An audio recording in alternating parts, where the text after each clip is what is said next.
تبارك الذي نزل الفرقان على عبده ليكون للعالمين نذيرا۔ گزشتہ خطبے میں اس بات کی وضاحت کی گئی تھی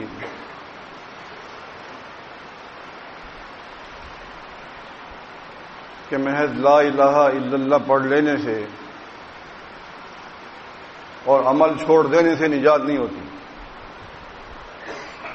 لا الہ الا اللہ اور محمد رسول اللہ پڑھا اس لیے جاتا ہے کہ اللہ کو ایک مانا جائے اور محمد رسول اللہ صلی اللہ علیہ وسلم کی اطاعت کی جائے۔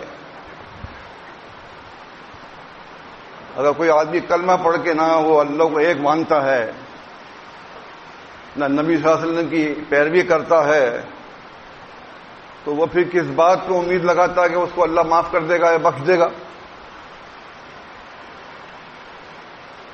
اور اس سلسلے میں آپ کو آیت یاد ہوگی، تو قالت الاعراب آمنا قل لم تؤمنوا ولكن قولوا اسلمنا ولما يدخل الايمان في قلوبكم وان تطيعوا الله ورسوله۔ تو یہاں سب یہ ہے کہ تم یہ کہو کہ تم نے ابھی اسلام قبول کیا، قولوا اسلمنا، ابھی ایمان تمہارے دلوں میں داخل نہیں ہوا، یعنی مسلم کہنے کے بعد بھی اسلام دل میں نہیں گیا، ابھی صرف زبان سے آپ نے اقرار کیا ہے۔ پھر اگر تم اللہ رسول کی اطاعت کرتے رہو گے تو پھر بے شک اللہ تمہارے اعمال میں سے کچھ کم نہیں کرے گا، تمہیں پورا پورا اس کا صلہ دے گا۔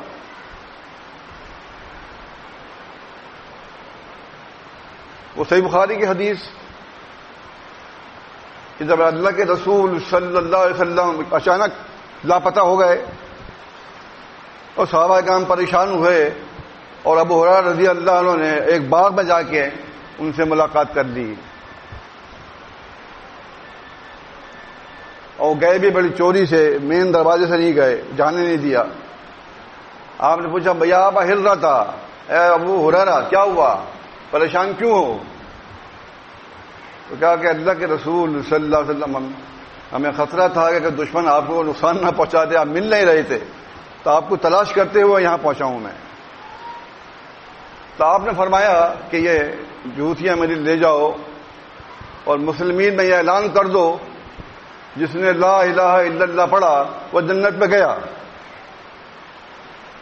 وہ اعلان کرنے جا رہے تھے کہ عمر رضی اللہ عنہ کو روکا راستے میں اور کہا واپس چلو۔ انہوں نے کہا کہ مجھے رسول اللہ صلی اللہ علیہ وسلم نے معمور کیا اس بات پر، آپ مجھے کہہ رہے واپس چلو۔ وہ جان رہے تھے تو انہوں نے الٹا ہاتھ کر دیا ان کے سینے پہ، وہ گر گئے۔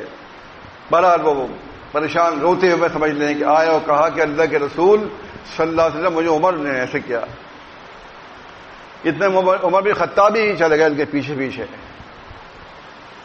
اور کہا کہ اللہ کے رسول صلی اللہ علیہ وسلم معافی چاہتا ہوں، میں نے ان کو روکا اس لیے کہ جو حکم آپ نے دیا ہے اس سے لوگوں میں غلط فہمی پھیل جائے گی کہ لوگ عمل چھوڑ دیں گے اور صرف لا الہ الا اللہ پر اکتفا کر کے بیٹھ جائیں گے، اندیشہ ہے کہ بے عملی پھیل جائے گی۔ تو میں نے اس لیے کہا ہے ان کو کہ اس کو عام حالت میں بیان نہ کیا جائے۔ تو اس بات پر اللہ تعالی اللہ کے نبی صلی اللہ علیہ وسلم نے رضامندی ظاہر کی، گویا کہ اللہ رسول نے کہا کہ ہاں یہ ٹھیک کہتے ہیں، اس کو تو اس حدیث کو اپنے پاس رکھو، عام بیان نہیں کرو۔ صحیح بخاری کی دوسری حدیث موجود ہے کہ جس موقع پہ ابو ہریرہ رضی اللہ عنہ نے فرمایا کہ میں نے دین کا ایک پیالہ ایک حصہ بیان کر دیا لوگوں میں، اگر دوسرا بھی بیان کر دوں تو اندیشہ ہے کہ لوگ مجھے گردن مار دیں گے، میری شہر کاٹ دیں گے۔ لیکن جب وہ وفات پانے لگے اس موقع پر انہوں نے کہا، یہ حدیث بھی اس میں موجود تھی کہ جس نے کلمہ پڑھا وہ جنت میں جائے گا۔ اب سوال یہ پیدا ہوتا ہے اس کلمے اس حدیث کو ظاہر کرنے کے بعد کیا صحابہ کرام رضی اللہ تعالی عنہم میں بے عملی آئی؟ یا تابعین تابعین محدثین جو بھی اسلام کا نام لیوا تھے، کیا انہوں نے کہا بس کلمہ پڑھ لیا ہم بیٹھ جاتے ہیں؟ ایک اندیشہ تھا وہ عمل ضروری ہے، بغیر لا الہ الا اللہ کے عمل نہ کرنا یہ غلط فہمی اور اپنے آپ کو ہلاک کرنے کے مترادف ہے۔ تو آپ جتنی بھی ایسی حدیث آپ دیکھتے ہیں کہ جس میں اس طرح کے مضمون ملتا ہے کہ کلمہ پڑھنے والے جنت میں جائیں گے، وہ انہی کے ساتھ جو پرہیزگار ہیں، کم سے کم جو 5 وقت کی نماز پڑھتا ہو، جماعت حق کے ساتھ شامل ہو اور معروف کاموں میں امیر کی اطاعت کرے اور اللہ رسول کی اطاعت کرتا رہے، جو لامتناہی سلسلہ ہے۔ تو آپ کہہ سکتے ہیں، ہم بھی کہہ سکتے ہیں کہ وہ آدمی انشاءاللہ جنت میں جائے گا۔ کلمہ پڑھنے کے بعد بہت زیادہ عبادت کرنے کے بعد بھی اللہ کے رسول صلی اللہ علیہ وسلم نے ایک آدمی کے بارے میں کیا آرڈر دیا، حکم فرمایا۔ طبرانی میں ہے صحیح سند سے، ابو بکر رضی اللہ تعالیٰ عنہ نے کہا آ کر کہ اللہ کے رسول صلی اللہ علیہ وسلم فلاں فلاں وادی میں ایک صاحب رہتے ہیں، ان کی حیت بہت خوبصورت ہے اور شکل سے بھی بہت اچھے لگتے ہیں، بڑے عبادت گزار معلوم ہوتے ہیں۔ آپ نے پوچھا کیا نام ہے ابو بکر؟ کہ نام تو نہیں جانتا میں۔ انس رضی اللہ عنہ بیان کرتے ہیں کہ ایک صاحب تھے جو اللہ کے رسول صلی اللہ علیہ وسلم کے ساتھ جنگ لڑا کرتے تھے، اور جب جنگ سے واپس آتے تو پھر مسجد چلے جاتے اور مسجد میں جا کر لمبی لمبی نمازیں پڑھتے۔ انس رضی اللہ عنہ کہتے ہیں ہم دیکھتے ان کو تو ہم ان کو اپنے اوپر فوقیت دیتے، ہم سمجھتے کہ یہ تو ہمارے سے فضیلت لے گئے، یہ بہت زبردست آدمی ہیں، جنگ بھی لڑتے ہیں اور عبادت بھی اللہ کی خوب جنگ بھی کرتے ہیں۔ اسی حالت میں ایک دن اللہ کے رسول صلی اللہ علیہ وسلم اپنے اصحاب میں بیٹھے ہوئے تھے کہ یہ صاحب آتے ہوئے دکھائی دے سامنے سے، تو صحابہ نے کہا کہ اللہ کے نبی صلی اللہ علیہ وسلم یہی وہ صاحب ہے جن کا ہم ذکر کر رہے تھے آپ سے۔ آپ نے فرمایا اچھا، تو وہ خود ہی قریب آ گئے یا آپ نے ان کو بلایا؟ جب آپ نے ان کو چہرے کو دیکھا تو آپ نے فرمایا اس کے دونوں آنکھوں کے بیچ میں جو نشان ہے وہ شیطان کی علامت کا نشان ہے۔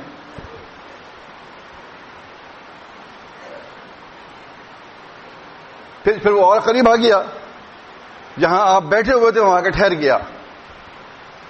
آپ نے فرمایا کہ تم جب یہاں آ رہے تھے اور یہاں آ کے رک گئے تم ہمارے پاس، کیا تمہیں یہ خیال آیا تھا کہ اس مجلس میں مجھ سے بہتر کوئی آدمی نہیں ہے؟ اس نے کہا ہاں آیا تھا۔ پھر وہ آدمی واپس چلا گیا، مسجد میں گیا، اپنی جوتی سے لکیر کھینچی، دونوں کعب ملائے اور نماز پڑھنے کھڑا ہو گیا۔ فرمایا اللہ کے رسول صلی اللہ علیہ وسلم نے کون ہے جو اسے قتل کر کے آئے؟ تو ابو بکر رضی اللہ عنہ نے کہا یا رسول اللہ میں جاتا ہوں۔ آستین چڑھائی، انہوں نے تلوار سونتی، ہوا میں لہرائی، اور جب ان کو قتل کرنے کے لیے پہنچے تو دیکھا وہ سجدے میں تھے یا نماز پڑھ رہے تھے۔ اب ان کو یہ خیال آیا کہ ایک ایسا آدمی جو سجدے میں ہو یا نماز پڑھ رہا ہو اس کو قتل کرنا، ہمت نہیں ان کی ہمت نہیں ہوئی، کیونکہ جو آدمی اس حالت میں ہو اس کو مارنا مشکل ہوتا ہے۔ وہ واپس آ گئے، میں کہا صلی اللہ وہ میں گیا ان کو قتل کر دے، وہ تو نماز پڑھ رہے ہیں، ایسے آدمی کو میں قتل کروں جو نماز پڑھ رہا ہو، ضرورت نہیں ہو رہی ہے۔ عمر رضی اللہ عنہ کہ میں جاتا ہوں۔ وہ گئے، وہ بھی دیکھا، وہ بھی واپس آ گئے۔ علی رضی اللہ عنہ کہ میں جاتا ہوں، میں دیکھتا ہوں ان کو جا کے۔ جب وہ چلے تو فرمایا اللہ کے نبی صلی اللہ علیہ وسلم نے ہاں اگر تم ان کو پا سکے تو تم اسے ضرور قتل کر دو گے۔ جب علی رضی اللہ عنہ پہنچے تو وہ نہ جانے کہاں غائب ہو گیا آدمی، وہ ملا نہیں۔ واپس آیا، کہا کہ اللہ کے رسول صلی اللہ علیہ وسلم وہ مجھے نہیں ملا، ورنہ میں اسے قتل کر دیتا۔ آپ نے فرمایا اگر تم اس کو قتل کر دیتے آج تو میری امت میں 2 آدمی بھی اختلاف نہیں کرتے. یہ بچ گیا تمہارے ہاتھوں سے. آپ جانتے ہیں جو آدمی کلمہ پڑھتا ہو, نماز پڑھتا ہو, اس کے اوپر تلوار لے کے کھڑے ہو کر مارنا, یا کلمہ گو ہو اس کو مارنا ذرا آدمی کو دقت طلب مشکل ہوتا ہے, اور لوگ بھی اس پہ انگلیاں اٹھاتے ہیں کہ مسلمان کو مار رہا ہے. تو آپ نے فرمایا اسی کے آگے کہ بنی اسرائیل نے فرقہ بندی کی, بنی اسرائیل نے فرقہ بندی کی, اور وہ 72 فرقوں میں تقسیم ہو گئے.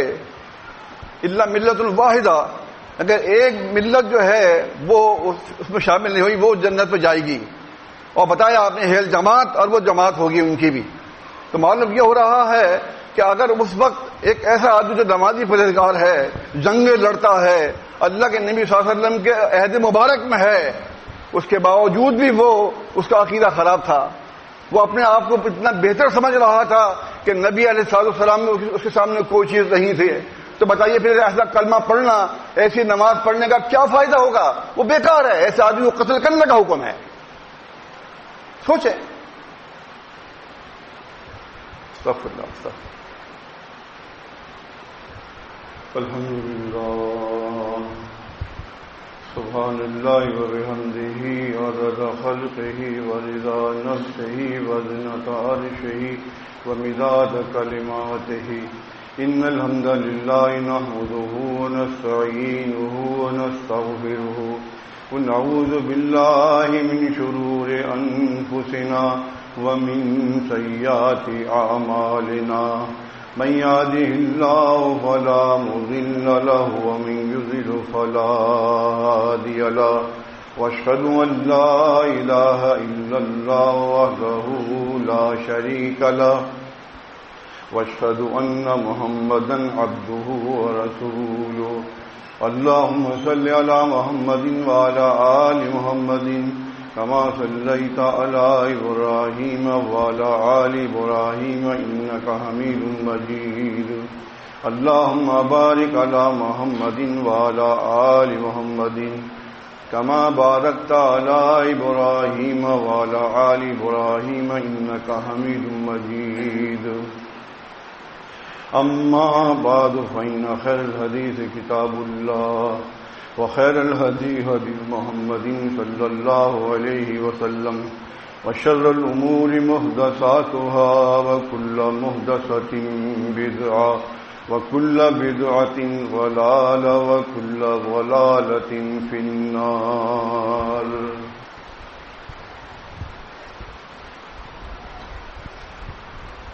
یہی میں نے آپ کو بتایا تھا کہ جب حوض کوثر پر اللہ کے رسول صلی اللہ علیہ وسلم اپنی امت کا انتظار کر رہے ہوں گے تو لفظ ہے قالوا یا رسول اللہ کیف تعرف من یاتی من امتک بعد. وہ امت جو آپ کے بعد آئے گی ان کو آپ کیسے پہچانیں گے؟ یاد ہوگا آپ کو حدیث یہ صحیح ابن حبان میں ہے اور صحیح سند سے ہے. تو آپ نے فرمایا تھا کہ وضو کے اعضاء سے وہ پہچانے جائیں گے. اس کا مطلب یہ کہ یہاں بات ہو رہی ہے کلمہ گو کی ہو رہی ہے, اس کے علاوہ نہیں ہو رہی. تو یہ کہنا کہ جو یہاں بھی میں نے جو حدیث بتائی آپ کو وہ بھی نمازی پرہیزگار آدمی تھا, جنگ لڑنے والا تھا, سب کچھ تھا, لیکن وہ کام نہیں آیا. کیوں کہ اس کے اندر تکبر تھا, اور تکبر اور جو ہے وہ اللہ کو پسند نہیں ہے. اس لیے وہ دوزخ رسید کر دیا گیا, اس کو قتل کرنے کا حکم دیا, وہ بھاگ گیا. اگر وہ نہ بھاگتا تو ممکن ہے کہ یہ فرقہ بندی نہ ہوتی جماعت المسلمین کے اندر, کیونکہ یہ ہونا تھا اور اللہ نے لکھا تھا, مگر یہ واقع بھی پیش آنا تھا. آپ جانتے ہیں کہ جمہوریت کہتے ہیں لوگوں کی اکثریت کو, ڈیموکریسی جو ہمارے ہاں نافذ ہے. سارے کلمہ گو اس کو لبیک کہتے ہیں, اس کے آگے کسی کی ہمت نہیں ہے, خاص کر مذہبی جماعتوں کی. اس میں وہ لوگ بھی ہیں جو کبھی کہتے تھے کہ اس ہاتھ میں قرآن مجید ہے اور اس میں حدیث شریف ہے, وہ بھی ان میں شامل ہیں. تو آپ جانتے ہیں کہ جمہوریت کے اندر جن لوگوں کو عوام منتخب کرتی ہے ان کا یہ حق ہوتا ہے کہ وہ قانون سازی کریں. وہ قانون سازی کرتے ہیں اور عوام اس کو مان لیتی ہے, اس کو عمل کرتی ہے. لیکن اسلام کے اندر ایسا نہیں ہے. اسلام کے اندر اللہ تعالی حاکم ہے, اس کی حکومت لوگوں پر ہے, اور اپنی حکومت کے لیے وہ نبی کو بھیجتا ہے. اور یہ ہوتا رہا ہے. آخر نبی محمد صلی اللہ علیہ وسلم ہیں, ان پر بھی اللہ کے نبی اللہ تعالیٰ نے جو اتاری شریعت, اس کے اندر آپ کے تمام انتظامات جو ہیں تنظیمی امور کے سب چیزیں موجود ہیں. وہ چیز چھوٹی بھی نہیں ہے. گویا کہ ان تمام کلمہ گو لوگوں نے, خواہ وہ ہندوستان میں ہوں, پاکستان میں ہوں, بنگلہ دیش میں ہوں, دنیا کے کسی خطے میں رہتے ہوں, جن لوگوں نے بھی اس کافرانہ نظام کو کے سامنے لبیک کہا, اور خصوصاً ان لوگوں پہ تف ہے کہ جو مذہبی لوگ علماء حضرت کہلاتے ہیں. ان کا شان بان اور ٹوپی شوپی ہے, وہ جو دیکھیں گے تو لگیں گے صاحب وہ ہو کیا کہنے ہیں, لیکن اندر سے خالی ہیں. اندر سے علم تو ہے نہیں ان کے پاس کہ وہ یہ کہہ سکیں تم کیا کر رہے ہو. اللہ کے نبی صلی اللہ علیہ وسلم جو شریعت لے کر آئے تھے وہ کدھر گئی. گویا کہ شریعت کی جگہ کیسے لے لی پارلیمنٹ نے. مقننہ کون بنا؟ منتخب نمائندے. جو نمائندے منتخب ہوتے ہیں, حالانکہ اللہ مقننہ ہے, قانون سازی اللہ کرتا ہے. شرع لکم من الدین ما وصى به نوح والذین اوحینا الیک. یہاں بتایا کہ شریعت ساز اللہ تعالیٰ ہے. شرع لکم من الدین ما وصى به ام لم شرکاء شرع لکم من الدین ما لم یعلم به اللہ. کہ تم نے ایسے شریعت ساز بنائے ہوئے ہیں جو شریعت سازی کرتے جس کی اللہ نے اجازت نہیں دی. ام لم شرکاء تم نے ایسے شریک بنا رکھے ہیں, شرع لکم من الدین جو دین کے شریعت بناتے ہیں, ما لم یعلم به اللہ اللہ نے تو اس کی اجازت دی نہیں کسی کو بھی. تو یہ سب جو ہو رہا ہے یہ سب کون کر رہا ہے؟ اور اس میں یہ نہیں کہ مذہب جماعتیں الگ ہو جاتی ہوں, وہ ووٹ نہ ڈالتی ہوں, جو بھی نمائندہ کھڑا ہوتا ہے اس کی حمایت نہ کرتے ہوں. بڑے بڑے داڑھی والوں کو دیکھ لیں, نام نہیں لیتا ہوں میں, اخبار میں ان کی تصویریں آتی ہیں, جہاں ان کو پیسے موٹے ملتے ہیں اسی کی وہ حمایت کر دیتے ہیں. صحافیوں کو دیکھ لیں, صحافی ایسی پکڑ کرتے ہیں گویا کہ وزیر اعظم ہے, اور جو مسئول ہے وہ بیچارہ ڈرتا رہتا ہے کہ مجھ سے کوئی سوال ایسا نہ کر لے. جہاں یہ حال ہو کہ صحافی بکتے ہوں, جو چینل چلتے ہیں یہ بکتے ہوں, پیسے کی بنیاد پہ یہ سب کچھ ہو رہا ہو, وہاں دین کہاں آپ کو تلاش کریں گے؟ اب کیوں ایسی باتیں پھیلاتے ہیں کہ جس سے آدمی بے عمل ہو جائے؟ جماعت المسلمین واحد جماعت ہے جو بے بانگ دہل کہتی ہے کہ جمہوریت شرک ہے.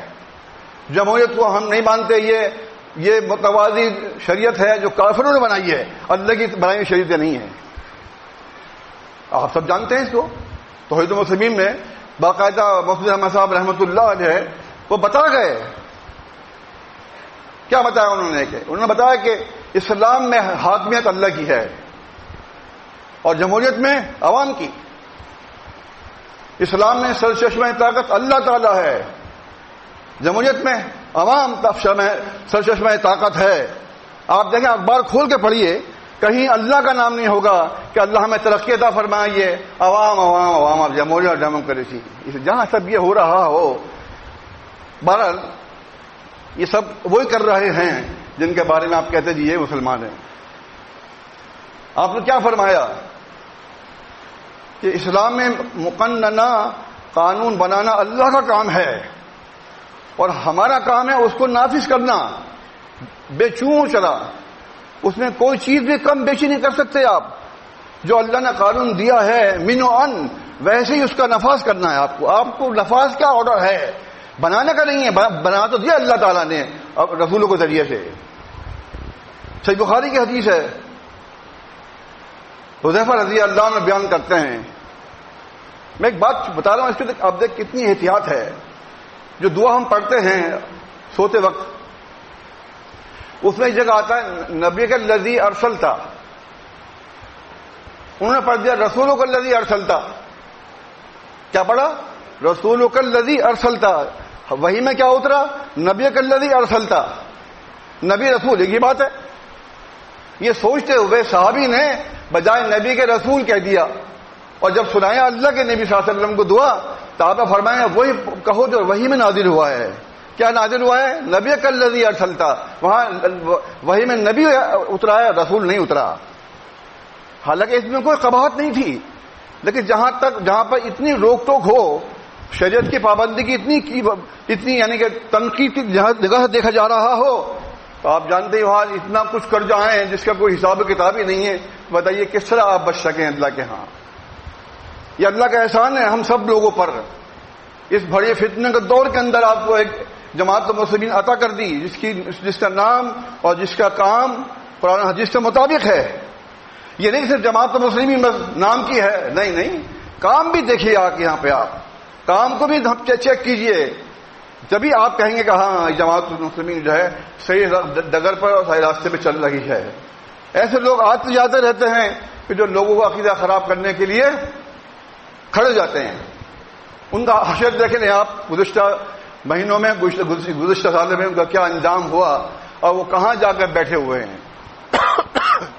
ان کو کوئی پوچھنے والا نہیں تھا. بالمحال انہوں نے پھر رجوع کیا جماعت سے ہی، اور جماعت کے اندر آ کے بیٹھے کہ اس کے علاوہ وہ کہیں پر بھی حق نہیں ہے صحیح طور پہ دیکھا جائے تو یہی چیز جماعت المسلمین کہتی ہے. اور جو کچھ ہم کہتے ہیں اس کے لیے آیت ہوتی ہے یا دلیل میں حدیث ہوتی ہے. رائے سے کوئی بات یہاں نہیں کہی جاتی، رائے نہیں مانتے ہم. تو میں بتا رہا تھا کہ مقرر کون ہے؟ اللہ تعالیٰ. اسلام کے اندر اگر 49 علماء ہیں اور 51 جاہل ہیں تو 49 علماء کی رائے بھاری ہوگی. لیکن جمہوریت میں کیا ہے؟ 51 جاہلوں کی رائے بھاری ہوگی 49 پر. یہ شریف اسلام کے خلاف ہے. آپ جانتے ہیں کہ اپنی اختلاف کرنا، افتراق کرنا، یہ سب کچھ منع ہے اسلام کے اندر. دو آدمی بھی اختلاف نہ کریں. لیکن جو سیاسی پارٹیاں ہوتی ہیں یہ اس کو سمجھتے ہیں کہ اس کے بغیر تو چارہ کار ہی نہیں ہے. ایک دوسرے کی برمانہ برائیاں کرتے ہیں اسٹیج پہ آ کر، اور برائیاں کرتے ہیں یہاں تک کہ بس پوچھو نہیں. سوائے اس کے جو پارٹی برسر اقتدار آ جاتی ہے وہ اس کا قلعہ گما کر دے. کیوں؟ اسلام کے اندر حزب اختلاف نہیں ہے. اسلام کے اندر حزب اختلاف نہیں ہے، حزب اقتدار ہے بس. جب امیر مقرر ہو گیا، اس کی بیعت ہو گئی، حزب اختلاف ختم. سب کو اس کی اطاعت کرنی ہے جو امیر مقرر ہوا ہے. کیا فرمایا؟ اس کو ملا دیکھو عبد الحبشیون کانہ راس زبیبہ، صحیح بخاری کے الفاظ. تم پر اگر کوئی حبشی غلام بھی کالا سیاہ فام امیر بنا دیا جائے جس کا سر کشمش کے برابر ہو، سمے بڑھتے اس کی سننا، اس کی اطاعت کرنا ہے. ابو ذر رضی اللہ عنہ سے فرمانے اللہ کے نبی صلی اللہ علیہ وسلم. تو ہمارے ہاں شکل پرستی نہیں ہے. خوبصورتی کو ختم کر دیا، عقل مندی کو ختم کر دیا حدیث نے. تعاون کریں اس کے ساتھ. کوئی امیر چھوٹی بات کہتا بھی ہے، آپ ان کو بتائیں کہ امیر صاحب یہ ایسی کیجیے، وہ انشاءاللہ مانے گا. اور نہیں مانتا، آپ کا کام پہنچانا ہے. نہیں مانتا پکڑ اس کی امیر کے ہاں اللہ کی ہوگی، یا ممکن آگے جا کے وہ رجوع کر لے. تو یہ طریقہ اسلامی ہے. بہرحال انشاءاللہ کچھ اور باتیں ہیں جس سلسلے میں پھر بتاؤں گا آپ کو میں، تاکہ آپ مطالعہ کرتے رہیے کتابوں کا. جو کچھ بتا رہا ہوں یہ سب قلم بند ہے. آج ہی آپ کھول کے کتاب پڑھ سکتے ہیں. توحید مسلم کھولیے اور جمہوریت کا چیپٹر پڑھیے. آپ کے سامنے سب چیز دودھ کا دودھ اور پانی کا پانی سے دکھائی دے جائے گا کہ ہمیں کرنا کیا، ہم کر کیا رہے ہیں. اب پورے استغفر اللہ. تبارك الذي نزل الفرقان على عبده ليكون للعالمين نذيرا.